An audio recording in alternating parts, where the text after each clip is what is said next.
describe him to me. And Muslims, look at the description of your Rasul. And for some, this would be the first time you hear what your Prophet looked like.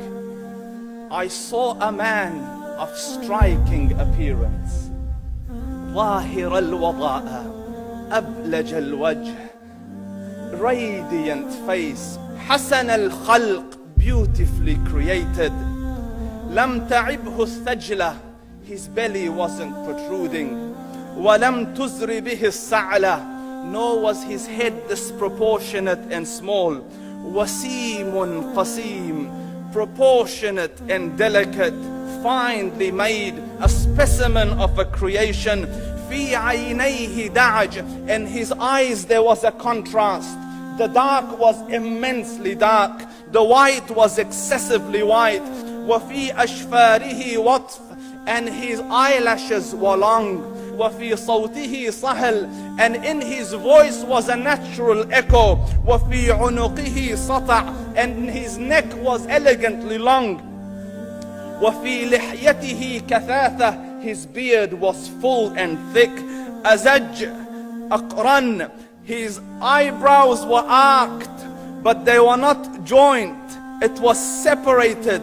In summit فعليه الوقار, when he was silent, dignity covered him.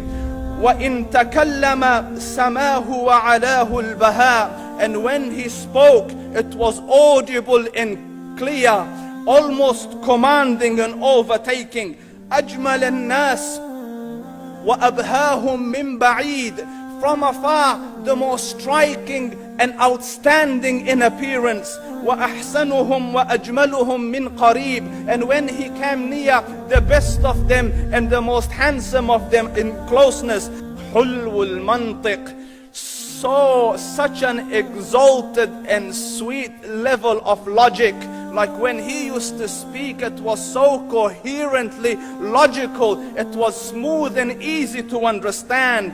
فصل لا نزر ولا هذر, he was to the point, not excessive nor too short. كأن منطقه خرزات نظم يتحدرن, his logic, his utterances, his words were like jewels coming out of a necklace, calculated, polished, one after the other, it would flow magically. ربعة, he was medium in height. Your eye didn't have to strain to look up at him, nor was it tedious to look down at him. He was a comfortable sight to look at.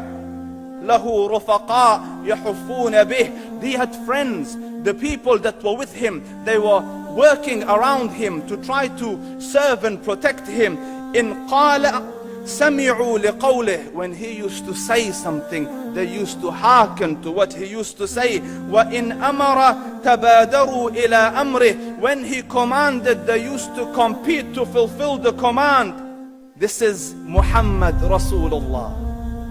This is Muhammad Rasulullah. Anas ibn Malik says, he says, I came out one night, I came out one night, it was the full moon night.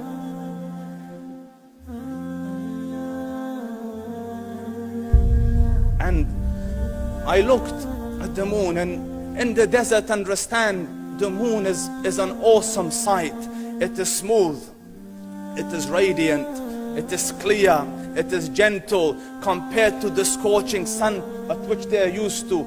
So the moon was the epitome of beauty. So he says, I came out at a full moon night and I looked at the moon and I saw it, beautiful, handsome. So I said, let me go see if the moon is more handsome or my Prophet is more handsome. Let me see if that is more beautiful or the Prophet is more beautiful. So I went and I saw him standing afar. So I looked at his face and I looked at the moon, and I looked at his face, and I looked at the moon, and I looked at his face, and I looked at the moon, and he said, Wallahi, he was more handsome than the moon in its entirety. That is just the look of your Rasul. Aisha radiyallahu anha says, I was sewing with the needle, my needle dropped in the dark, I couldn't find it. I said, Ya Rasul, I can't find it. He moved his face close, and I swear, out of the radiance of his face, I found my needle. And the Prophet sallallahu alaihi wasallam was mind-bogglingly handsome, but his handsomeness was covered with waqar and jalal and hayba. The Sahaba say, when we used to sit at his feet, two feelings conflicting would come on the heart. The first one, you wanted to look at him.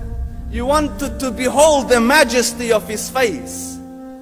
And when you wanted to look up, shyness used to overtake you, so you used to look down. Amr ibn al-As says, I sat with him many times, but if you ask me to describe his face, I can't describe it. I wouldn't be able to look up to him ijlalan wa ta'zeeman. I couldn't look up at him. And that is why he didn't have the problems that Yusuf alayhi salam had. Because it was difficult to penetrate the awe and the splendor of the Rasul. Muhammad sallallahu alayhi wa sallam, your